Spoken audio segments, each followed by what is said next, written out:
हफ्ते की मेरी वीडियो पर जिसका कमेंट होगा सबसे अच्छा, जिसका अंदाज होगा सबसे अनोखा, वही बनेगा इस शनिवार का लकी विजेता। देखी जाएगी उसकी कुंडली, फ्री में किया जाएगा विश्लेषण। मेरी इस हफ्ते की सभी वीडियोस पर करना है आपको कमेंट और मैसेज पर भेज देनी है अपनी कुंडली की पूरी डिटेल। तो जानेंगे इस शनिवार लकी कौन।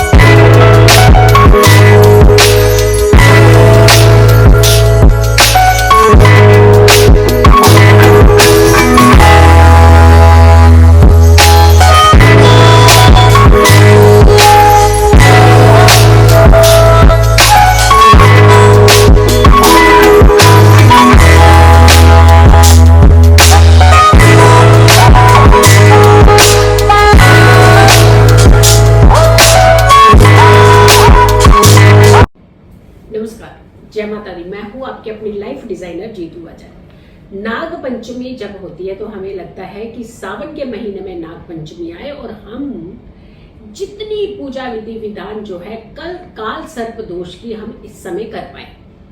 अब ये दो नाग पंचमी यहाँ पे आती है। जो बड़ी नाग पंचमी होगी वो तो 25 तारीख की है और जो छोटी नाग पंचमी है वो 9 अगस्त की पड़ेगी।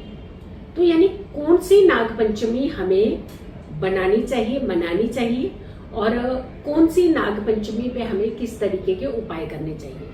तो 25 जुलाई को एक नाग पंचमी है और दूसरी 9 अगस्त की है। जो 9 अगस्त की नाग पंचमी है वो मुख्य नाग पंचमी मनाई जाती है।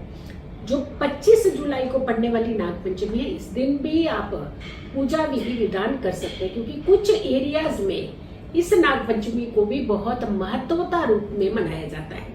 जैसे राजस्थान में, बंगाल में ये नाग पंचमी बहुत ही पूजा विधि विधान के साथ मनाई जाती है। अब जब नाग पंचमी होती है और सावन का महीना होता है तो सावन के महीने में भगवान भोलेनाथ की आराधना की जाती है, लेकिन भगवान भोलेनाथ के गले में जो वासुकी है उसकी भी आराधना की जाती है, उसका भी खास करके पूजा विधि विधान किया जाता है। नाग पंचमी के दिन किए गए पूजा विधि विधान से सर्प दोष खत्म होता है। जैसे बहुत सारे लोगों को बार बार सपनों में सांप दिखना। अब ये होता क्यों है, बार बार सपनों में सांप क्यों दिखते हैं? ये क्या कोई दोष होता है? लेकिन आप नहीं जानते, ये कई बार आपने कुछ ऐसी मान्यता रखी होती है, कोई ऐसी मन्नत मांगी होती है जिसकी वजह से बार बार आपको ऐसे इंडिकेशंस मिलते हैं कि आप अपनी इस मन्नत को पूरी कीजिए। यानी प्रॉमिस नहीं होता कि आपने किसी से प्रॉमिस कर दिया, फिर उसे पूरा भी तो करना पड़ता है। जब आपकी मन्नत पूरी हो जाती है तो आप भूल जाते हैं कि हमने इस मन्नत को कंप्लीट भी तो करना है, उतारना भी है। जो हमने बोझ अपने ऊपर लिया है, जो आपने एक प्रॉमिस का बोझ लिया है, उसे कैसे उतारेंगे आप और कब उतारेंगे आप, उसकी भी एक समय सीमा होती है। बहुत लंबे समय तक कहते हैं कि मान्यता को नहीं रखना चाहिए। 25 जुलाई को जो नाग पंचमी पड़ रही है, इस दिन भी आप कुछ पूजा विधि विधान कर सकते हैं। खास करके इस दिन शिवलिंग पर जल अर्पित करना और शिवलिंग पर जल के साथ साथ गंगा जल भी अर्पित करना और साथ में कच्चा दूध अर्पित करना। यानी जब नाग देवता को कोई भी चीज अर्पित की जाती है उसमें जल और कच्चा, जिसे हम कच्ची लस्सी के नाम से जानते हैं, तो ये इस दिन आपको कच्चा दूध और उसमें जल मिश्रित करके और कुछ बूंदे गंगा जल के डाल करके इसे कच्ची लस्सी का रूप दिया जाता है, वो नाग देवता को अर्पित किया जाता है। तो इसे आप शिवलिंग पर भी अर्पित करते हैं और इसे आप वासुकी को भी अर्पित कीजिएगा।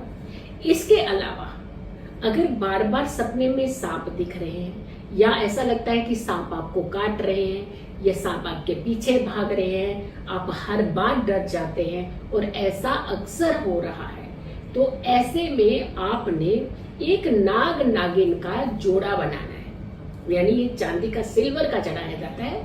आपने नाग नागिन का एक जोड़ा लीजिए, खरीदिए उसे घर में साफ पात्र के अंदर रख करके उसे धो लीजिए। जैसे कहते हैं कि स्नान कराना, तो वो जल जो होता है उसका हम आपको बताएंगे कि उसके जल का क्या करना चाहिए। यही कई बार हम गलती कर जाते हैं कि अच्छी चीज करते करते कुछ ना कुछ ही गलत कर जाते हैं।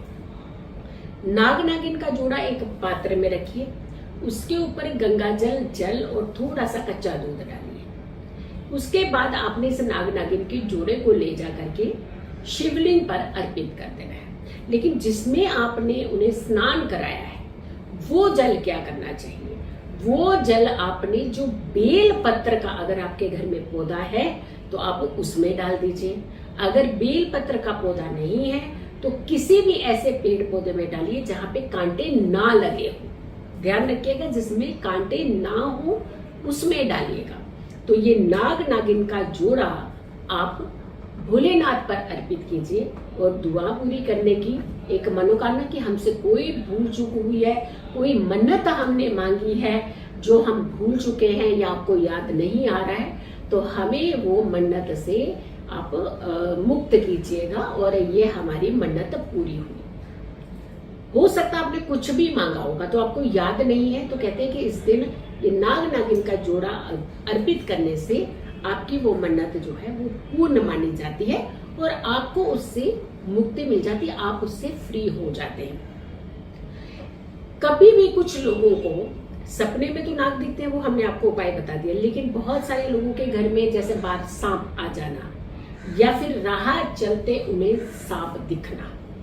जैसे कई लोग हैं पार्क में घूमने जाते हैं, कई सड़क पे जा रहे हैं, कई गांव में हैं, तो उन्हें बार बार सांप दिखते हैं और एक भय और एक डर तो लग जाता है कि काट ना दे कहीं।